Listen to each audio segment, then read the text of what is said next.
YouTube channel. आज का जो एक्सरसाइज है वो 1.4 का फर्स्ट क्वेश्चन है। तो फर्स्ट क्वेश्चन क्या कह रहा है बच्चों, find the union of each of the following pair of set. मैंने आपको यूनियन के बारे में बता दिया है। यूनियन क्या होता है आपको पता है ना, सेट ए और सेट बी।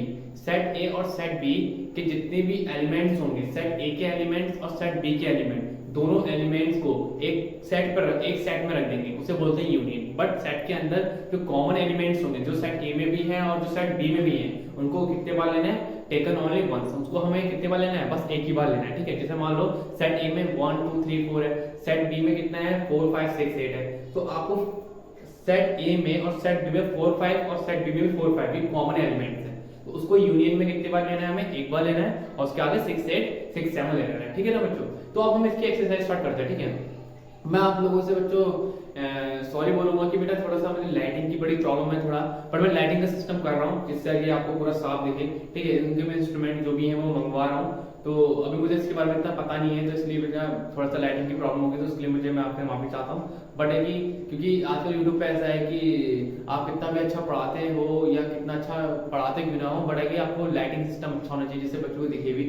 मैं उसको मैं मानता भी हूँ और इस चीज को बच्चों में बस थोड़ा जल्दी तो कुछ टाइम तक आप देखिए, आपको लाइटिंग भी अच्छा मिलेगा, जिससे आपकी वीडियो क्लियर मिलेगी। ठीक है आपको बच्चों, तब भी मैं चाहता हूँ कि आप पूरा उसको वीडियो को देखें। ठीक है बच्चों, कोई स्किप ना करें और ध्यान से देखें वीडियो को। देखो क्वेश्चन नंबर फर्स्ट क्या कह रहा है, find the union of each of the following pair of set. हमें यूनियन निकालना है बच्चों। यूनियन का मतलब आप लोग जानते हो बच्चों कि यूनियन का मतलब होता है किसी सेट ए और सेट बी में क्या कहते हैं, कॉम्बिनेशंस होता है। जैसे फॉर एग्जांपल मेरे पास पहला क्वेश्चन है और इसका जो सॉल्यूशन है बच्चों को यहाँ पे करूंगा। ठीक है बच्चों, यहाँ देखो मुझे x यूनियन y निकालना है, तो x यूनियन y, यूनियन का सैंपल आप जानते हो ये होता है। ठीक है, अब इस सेट के अंदर हमें लिखना है, तो यहाँ पे कितना है बच्चों 1 3 5 और यहाँ पे कितना है 1 2 3। तो बच्चों आपको पता होना चाहिए कि सेट के अंदर दोनों सेट में कॉमन एलिमेंट्स क्या है बच्चों, 1 3 इधर भी है 1 3 इधर भी है। तो इसको only taken once, only taken once, एक बार लिख लेते हैं 1 3 हो गया। उसके बाद कितना आपके पास देखो 1 3 भी है, 2 भी है बच्चों 2 भी लिख लेते हैं, फिर 5 भी है तो 5 लिख दिया। ठीक है, तो सेट ए में देखो यहाँ पे 1 था, इधर भी 1 था जो मैंने लिख दिया, यहाँ पे 3 है बच्चों, यहाँ पे भी 3 है जो मैंने और लिख दिया, यहाँ पे 5 है वो भी लिख दिया, यहाँ पे 2 है मैंने वो भी लिख दिया। तो यूनियन का मतलब क्या आता है कि सेट x के एलिमेंट और सेट y के एलिमेंट, दोनों एलिमेंट को एक सेट में लिख देना, बट वो सेट ए और सेट बी में जो कॉमन एलिमेंट है उनको एक बार लिखना। देखो यहाँ पे सेट ए में 1 3 और सेट x में सॉरी 1 3 और सेट y में भी बच्चों 1 3 है, जो क्या है इसमें कॉमन एलिमेंट है। तो कॉमन एलिमेंट को मैंने कितने बार लिख दिया बच्चों, एक बार लिख दिया। ठीक है, अब देखो क्वेश्चन नंबर सेकंड चलते हैं। क्वेश्चन नंबर सेकंड क्या है, सॉल्यूशन क्या है बच्चों, आपका पहला सॉल्यूशन देखिए, आपको एक सेट दे रखा है a e i o u, एक सेट a दे रखा है और सेट b दे रखा है आपको a b c। अब इन सेट में बच्चों आपको पता है ना कि इसमें a जो है वो कॉमन हो गया, a क्या हो गया, एक में कॉमन एलिमेंट हो गया। तो आपको a यूनियन b निकालना है, a union b is equal to, set के अंदर हम क्या लिख सकते हैं बच्चों, a e i o u। सबसे पहले तो सेट a के एलिमेंट लिख लिए, अब सेट b के एलिमेंट लिखते हैं। a ऑलरेडी लिख चुके हैं और हमें क्या पता है b और c, तो ये क्या हो गया, यूनियन हो गया। सेट ए के ऑल एलिमेंट और सेट बी के ऑल एलिमेंट को हमें एक सेट में लिखना होता है बच्चों, उसे बोलते हैं हम यूनियन बोलते हैं। क्या बोलते हैं बेटा उसको, यूनियन बोलते हैं। ठीक है, नेक्स्ट क्वेश्चन में बोलते हैं बड़े अच्छे से यार, x such that x is a natural number and multiple of 6। देखो बच्चों ये सब आपके पास ये है, और x such that x is a natural number less than 6। तो यहाँ पे देखो सबसे पहले मैं इसकी रोस्टर फॉर्म बनाऊं तो मल्टीपल ऑफ 6 क्या हो सकता है, मल्टीपल 6 3 होगा, 3 होगा 6 होगा, 3 होगा 6 होगा, और कितना होगा 9 होगा, 12 होगा। ठीक है, ऐसे 15 होगा, डॉट डॉट डॉट ऐसे सेट चलता रहेगा। और सेट बी में देखूं तो सेट बी कितना लिखा है बच्चों, x such that x is a natural number less than 6, जो कि 6 से क्या है, छोटे हैं। तो उनको लिखना है 1 लिखना है, 2 लिखना है, 3 लिखना है और 4 लिखना है और 5 का लिखना है, बस 5 का लिखना है, उसके आगे नहीं लिखना आपको। ठीक है, x such that x is a natural number less than 6, जो कि 6 से छोटे नंबर से आपको यहाँ पे राइट डाउन करने हैं। तो 1 2 3 4 5 और x such that x is a natural number and multiple of 6, multiple of 3, sorry 6 नहीं, multiple of 3। 3 के मल्टीपल क्या होता है, 6 3 होता है, 6 होता है, 9 होता है, 12 होता है, 15 होता है, मतलब 3 के मल्टीपल होते हैं। बट इतना बच्चों दिख रहा है, आप लोग ध्यान से देखिए बच्चों।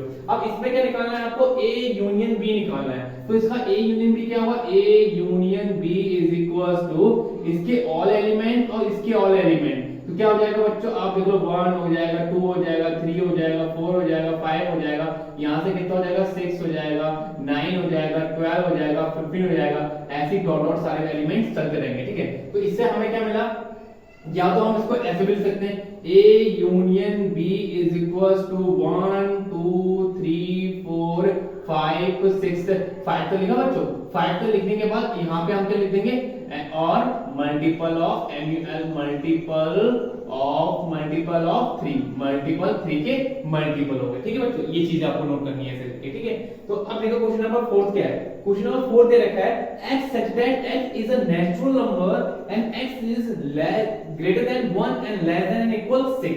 बच्चों एक सेट बना लो बच्चों, एक इसके लिए हम एक सेट बनाते हैं। सेट कैसे बनाते हैं, आपको पता है कि जो x की वैल्यू है वो 1 से क्या है, 1 से बड़ी और 6 से छोटी या 6 के बराबर, आपको पता होना चाहिए बच्चों। तो इसके नीचे देखो मैं क्या लिखूंगा, तो 1 से बड़ी, x की वैल्यू 1 से बड़ी तो क्या हो सकती है, 2 हो सकती है, 4 हो सकती, 2 हो सकती है, 3 होगी, 4 होगी, 5 होगी और 6 भी होगी। 6 को इसलिए इंक्लूड किया क्योंकि इक्वल लिखा था, 1 को इसलिए इंक्लूड नहीं किया क्योंकि 1 से बड़ा, 1 के इक्वल नहीं बोला था, इसलिए 1 को इक्वल नहीं किया।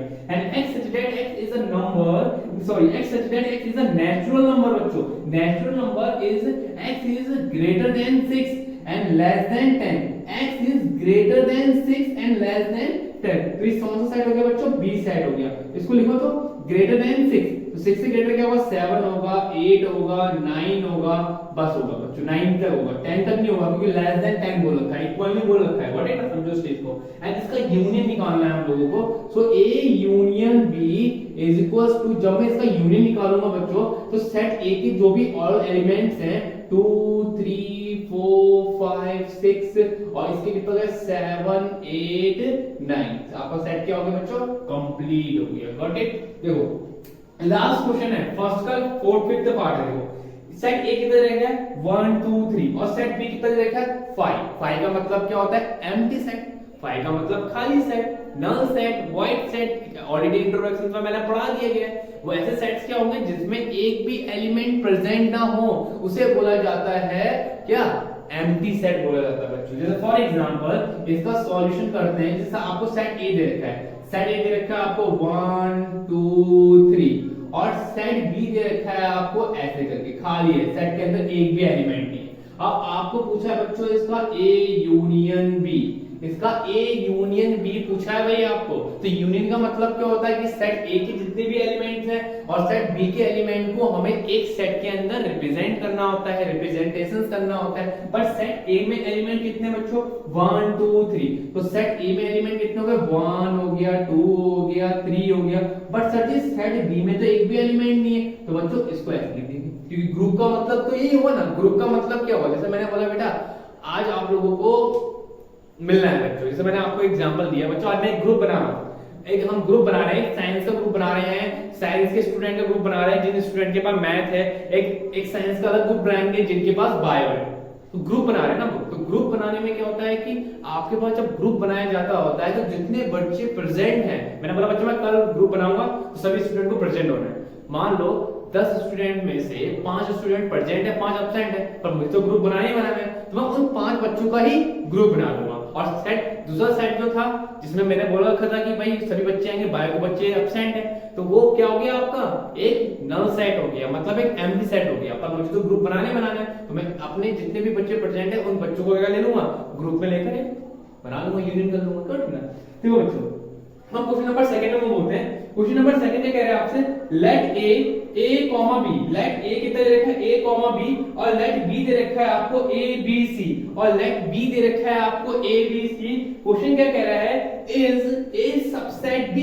अब बताओ कि अब मैंने इतना तो आप बच्चों को आपको पढ़ा दिया है, आपको हर एक डेफिनेशन, हर एक मैथमेटिकल डेफिनेशंस के अकॉर्डिंग बताया, आपको अपने लैंग्वेज में बताया, तो आप मुझे बता सकते हैं कि a सबसेट है b का, क्या b का a सबसेट है, b मतलब बड़ा सेट होना चाहिए। देखो b में क्या है a b c और a क्या है a b, बिल्कुल है। तो यस यस सॉल्यूशन लिखेंगे, yes a subset b, yes हाँ a सबसेट है किसका, बी का, ए सबसेट है किसका, बी का। ए जब सबसेट है बी का तो what is A union B, तब उसका ए यूनियन बी क्या होगा, क्या होगा बच्चों ए यूनियन बी।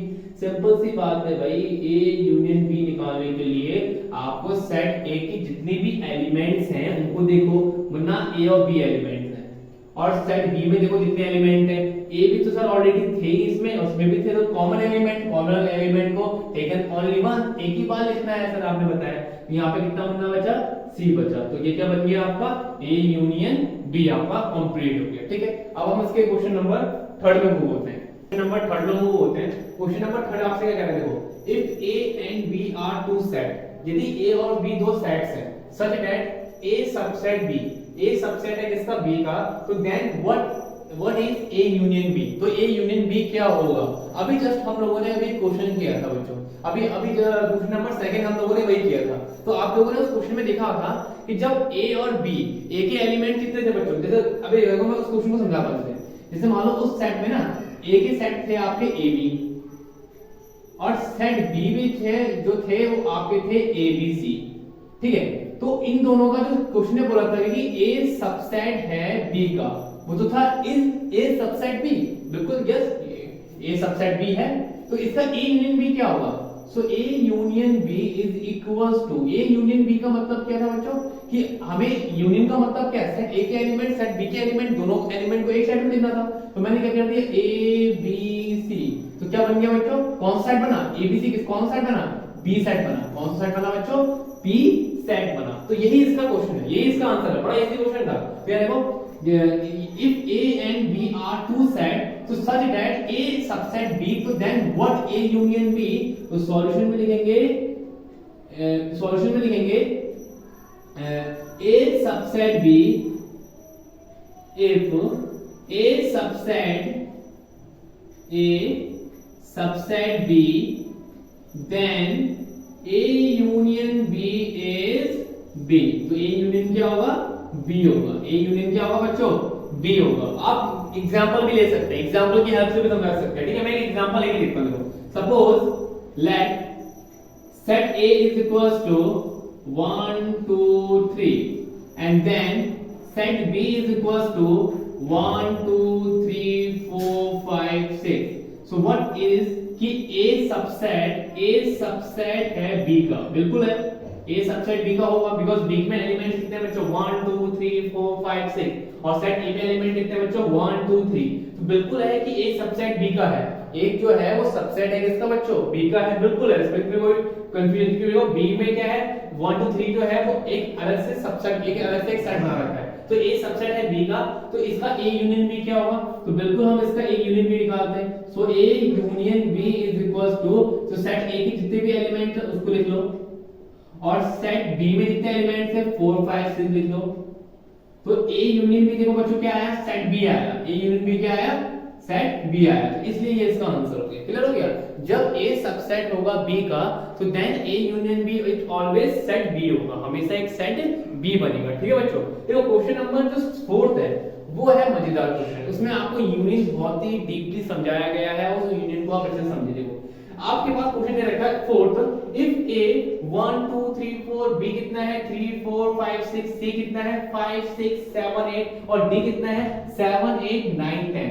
आपको 4 सेट दे रखे हैं, set A, set B, set C और सेट डी, उनको नेम दे रखा है, उनको लेटर से रिप्रेजेंट किया गया है, बट उसमें क्या पूछा गया आपसे, ए यूनियन बी निकालना है। तो देखो पहले वाले का सॉल्यूशन देखो बच्चों, फर्स्ट का सॉल्यूशन क्या है, इसका ए यूनियन बी क्या होगा, ए यूनियन बी का मतलब क्या है, सेट ए के एलिमेंट कितने हैं 1 2 3 4, सेट बी के एलिमेंट कितने 3 4 5 6, तो इसका ए यूनियन बी क्या होगा, सेट ए के एलिमेंट एंड सेट बी के एलिमेंट को एक सेट के अंदर रिप्रेजेंट कर दो, तो सेट ए के एलिमेंट कितने हैं 1 2 3 4, और सेट बी में 3 4 ऑलरेडी प्रेजेंट हो चुके हैं इस ए यूनियन बी में, तो आपको कितना लिखना है 5 6, आंसर आ गया, यानी इजी। सेकंड, इसका सेकंड पार्ट देखते हैं बच्चों, सेकंड का सॉल्यूशन क्या है, देखो सेकंड का सॉल्यूशन बोल रखा है A union C, so A union C का मतलब देखो सेट ए को देखो कितना बच्चों 1 2 3 4, और सेट सी देखो कितना है 5 6 7 8। तो आपको सिंपल सी बात है कि सेट ए के एलिमेंट कितने हैं 1 2 3 4 और 5 6 7 8। तो इन दोनों को एक सेट में लिखो 1 2 3 4 5 6 7 8। कंप्लीट हो गया। And then third part is B union C. Third part कितना है आपका B union C. Third part में देखो बच्चों क्या है बी यूनियन सी। तो बी और सी को देखो बच्चों कितना है यहाँ पे 3 4 5 6। तो ऑलरेडी आप चल जाओ बी के सभी एलिमेंट लिखो एक सेट के अंदर 3 4 5 6। अब यहाँ पे 5 6 तो ऑलरेडी रिप्रेजेंट है तो आपको क्या लिखना पड़ेगा ओनली 7 8। ये आपका आंसर आ गया। एंड देन अब देखो फिफ्थ वाला क्वेश्चन देखो बच्चों question number B union D भी निकालना बच्चों। फोर्थ भी ले लेंगे बी यूनियन डी। तो बी यूनियन डी कैसे निकालेंगे सेट बी के देखो एलिमेंट कितने हैं 3 4 5 6 और डी के एलिमेंट कितने हैं 7 8 9 10। ठीक है तो 3 4 5 6 7 8 9 10। सेट बी और सेट डी में कोई भी एलिमेंट रिपीट नहीं हो रहा है मतलब सेट ए और सेट एलिमेंट में कोई भी कॉमन एलिमेंट्स नहीं मिल रहा है। सिंपल सी बात है सेट बी के सभी एलिमेंट लिख लो 3 4 5 6 एंड सेट डी के एलिमेंट कितने हैं 7 8 9 10। got it? And now we have the question number 5th. The question number 5th, the solution is here A union B. Firstly, you have to do A union B, and secondly, A union B का all the union of C. सबसे पहले आपको A union B निकालना है, उसके बाद A union B निकालने के बाद आपको C के साथ उसका यूनियन करना है। ठीक है बच्चों, तो सबसे पहले यहाँ देखो इसका जो सॉल्यूशन है वो है आपके पास A union B union C। यहीं पे बच्चे कंफ्यूज होते हैं, यहीं पे आप कंफ्यूज होगे बच्चों A यूनियन B और यूनियन C में यही कंफ्यूज होंगे। ठीक है तो A यूनियन B देखो तो बच्चों क्या है सेट A और सेट B को देखो अच्छे से सेट A और सेट B देखो। तो सेट A की जो एलिमेंट है सेट B के एलिमेंट है। सबसे पहले तो उसको लिख लो आप कि 1 2 3 4 3 4 5 6। तो सर 3 4 3 4 को रहने दो। सबसे पहले सर आप उसका A यूनियन B निकाल दो। तो A यूनियन B कितना होगा बच्चों इसका 1 होगा 2 होगा 3 होगा 4 होगा एंड 5 होगा एंड 6 होगा। अब इसका यूनियन करना है हमें A यूनियन B का यूनियन C के साथ करना है। तो सर इसमें ना आप एक C एलिमेंट को भी रिप्रेजेंट कर दो। तो C एलिमेंट कितना दे रखा है बच्चों आपको वहां पे 5 दे रखा है 6 दे रखा है 7 दे रखा है 8 दे रखा है। तो इसका A यूनियन B का यूनियन C निकालते हैं तो 1 2 3 4 5 6 5 6 ऑलरेडी 6 सेट C में रिपीट हो रहे हैं ना तो उसको नहीं लिखेंगे आपको पता ही है। तो यहाँ पे लिखेंगे 1 2 3 4 5 6 और इस 5 6 को लिख के लिखेंगे बच्चों 7 8 लिख देंगे। क्या कर देंगे 7 8 कर देंगे। ठीक है इसके एक क्वेश्चन नंबर इसका 6 है। आई थिंक क्वेश्चन नंबर 6 यहाँ पे गलत हो गया मुझसे बुक्स में देख लेते हैं। बुक्स में क्या क्वेश्चन नंबर 6 है आपके पास तो A union B union C। ठीक है A यूनियन B और यहाँ पे जो क्वेश्चन नंबर C था वो यूनियन D के साथ था। ठीक है यूनियन D के साथ करेंगे। ये क्वेश्चन नंबर 6 जो है और क्वेश्चन नंबर इसका 7 देखो जो क्वेश्चन नंबर 7 में यहाँ लिखता हूँ देखो क्वेश्चन नंबर 7 क्या है B union C union D। तो क्वेश्चन नंबर 6 और क्वेश्चन नंबर 7 ये मैं आपको होमवर्क दे रहा हूँ। ठीक है आप इसको करके कर लेंगे। ठीक है बड़ा इजी है बच्चों कर लेंगे आप इसको इतना कोई कॉम्प्लिकेटेड नहीं इजी है। ठीक है आपको मैंने पहले बताया था पहले क्या करेंगे आप इसका A यूनियन B निकालेंगे। A यूनियन B निकालने के बाद उसके साथ D का यूनियन करेंगे। ठीक है फिर आप क्या करेंगे B यूनियन C निकालेंगे फिर उसके बाद क्या करेंगे आप D का यूनियन करेंगे। जैसे फॉर एग्जांपल आप लोगों ने एक अपनी यूनियन बना ली एक ग्रुप बना लिया उसके बाद पता लगा कि आपको यूनियन उसके साथ भी बनाना था तो उसको भी अपने ग्रुप में ले लिया। बट ऐसा देखा गया कि वो ऑलरेडी उस ग्रुप में जो आपके ग्रुप में है वही उसी ग्रुप में भी है तो उसको नहीं लेना है। उससे बोलना है कि भाई तू एक ही ग्रुप में रहे। ठीक है तो एक ही ग्रुप में रहेगा। क्या ठीक ना समझो इस चीज को। तो आपको ये दो क्वेश्चन मैंने जो दे रखे हैं वो होमवर्क दे रखे हैं इसके आप नेक्स्ट क्वेश्चन में वो होते हैं।